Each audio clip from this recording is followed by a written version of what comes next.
Кезлев әрбір мевсімде түлберве уникальдыр. Сувуклар келгенде тынч ве қынтавы, sıcak вақтында есе шаматалы ве ярашықлыдыр. Амма бұл шәрде текрарланмас кечмышның мефтюн этіжі руху путюн ел девамында дуйла. Оны ис етмек үшін лабиринтінде кезінмек, деніздің хафиф шывылдамасына, чағалаларының кескін сеслеріні dinlemek керек. Мирас программасы Кенеде орта асыр девріне қайта ве бұл ердеки efsanelеріні жанландырмаға азыр.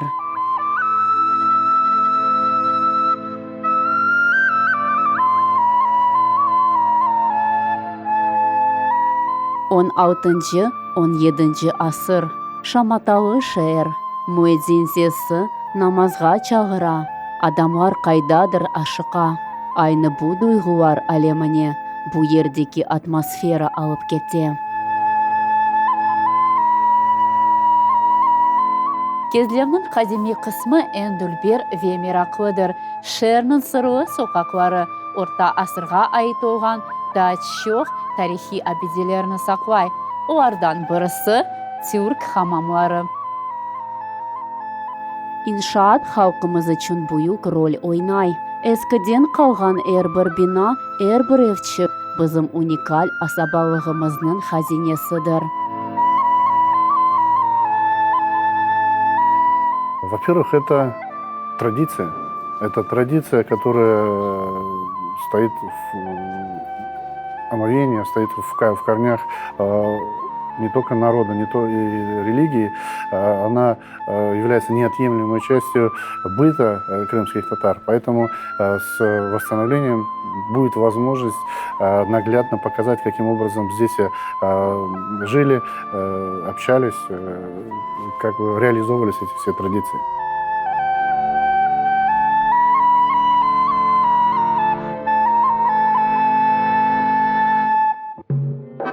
Эвелезелден sıcak çöller ve tuzlu dalgalar ойнаған, güzel bir yerde yerleşken Кезлев su meselesine uğragan. Amma yerli sakinler bir yer astından suvunu tapıp onun çok şehir çeşmelerini ve cemaat hamamlarını doldurgan.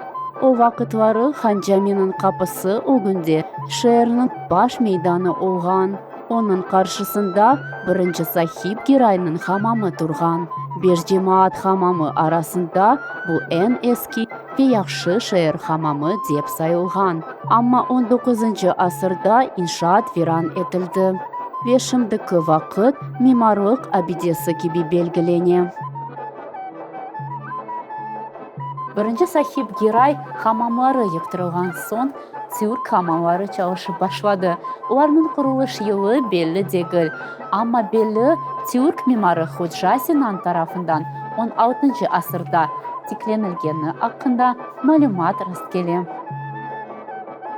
İnşaatının içki planirovkası bütün annevi Türk hamamları gibi yapılgan. Yani onların içinde urba taşılan yer, rahatlık, yuvunu, massaj, bulvanov odaları ve mutlaka salkın su ve havuzlar olgan. Bu hamamda iki erkek ve kadın kızlar kısımlarından ibarettir. Her birisinin öz giriş yeri var. Kadın kızlar kısmında misal olarak ok tarafında erkek resmi yerleşe.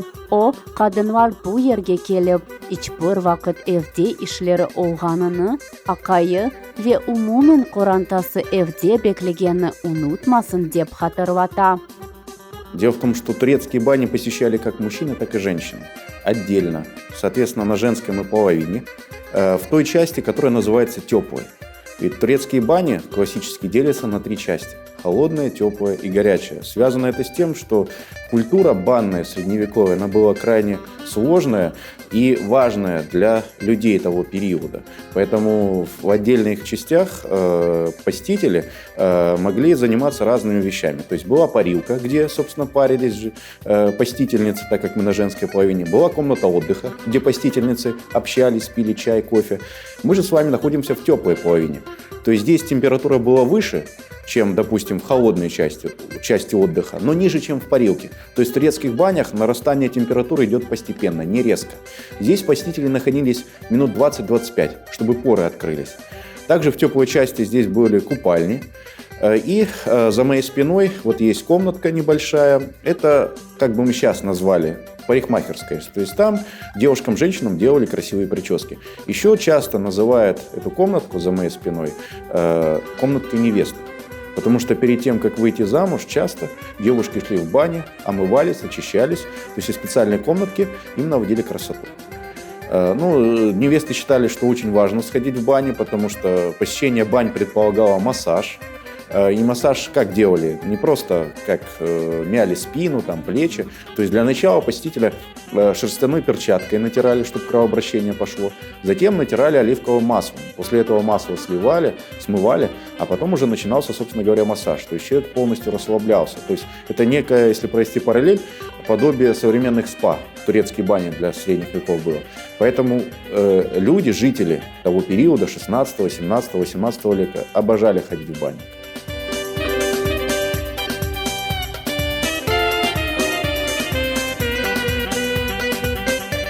Женская половина, как ни странно, могла играть роль в том числе и в формировании местных семей.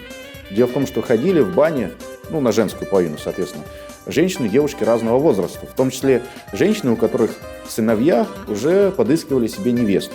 А так как приходили люди разного возраста, девушки, можно было посмотреть, как она общается со старшими, со сверстниками, какая она хозяйка. Дело в том, что в банях можно было отдохнуть, выпить чай, кофе и принести какие-то сладости, которые девушка сама могла испечь, приготовить. Соответственно, можно было оценить, насколько она хозяйка.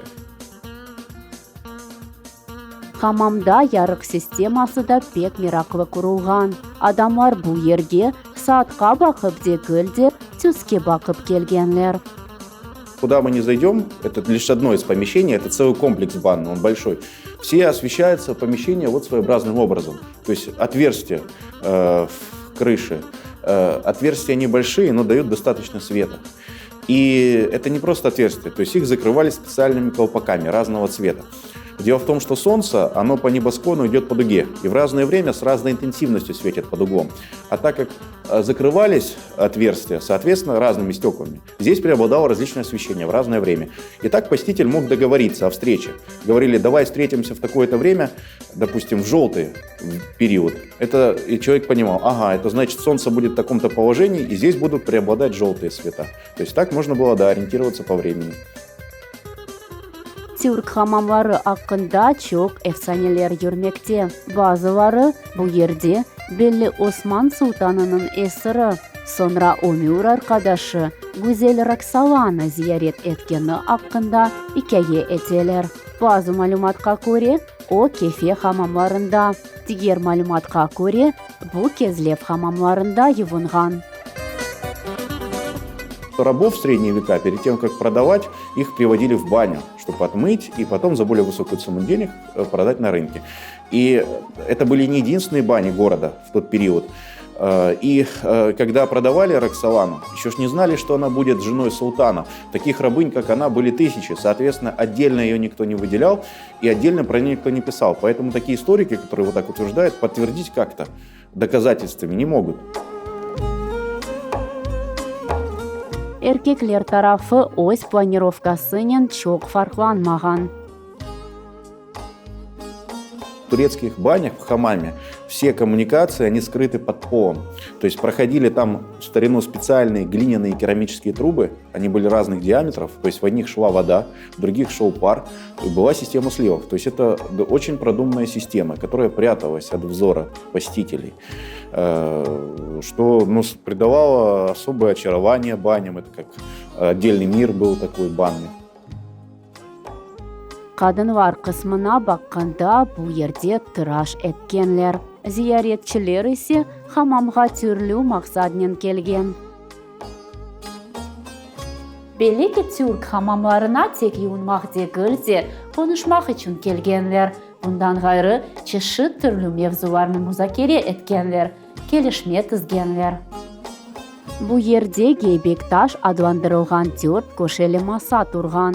Анда массаж yapılması için mahsus adam olgan. Гейбек таш мермер таштан yapılıp, içinden kızdırılaydı. Hamamның divarları da mermer taştan yasalgan. Tabanı ise mozaika ile töşelgen. Оларның bazı parçaları bu күнге kadar saklanıp kaldı.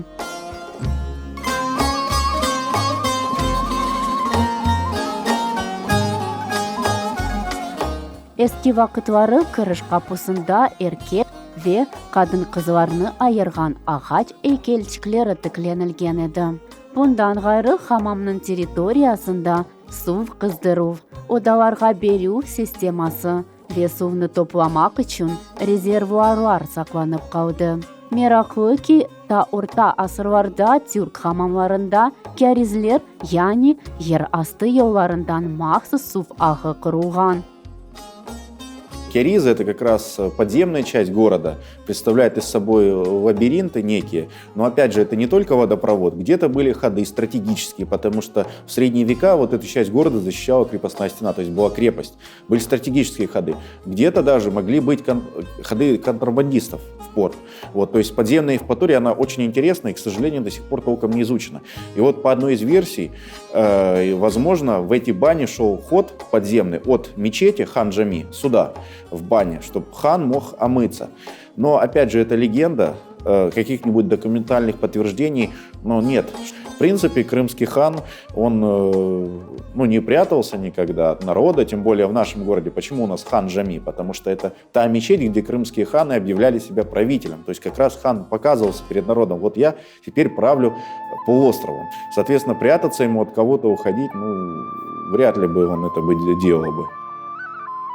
Kerizlerinin peyda oluvu hakkında bazı rivayetlerde rast келе. Легенда по поводу Кериз, как она возникла. По этой легенде как-то крымский хан прислал в наш город своего сына, чтобы тот учился управлению и уму-разуму.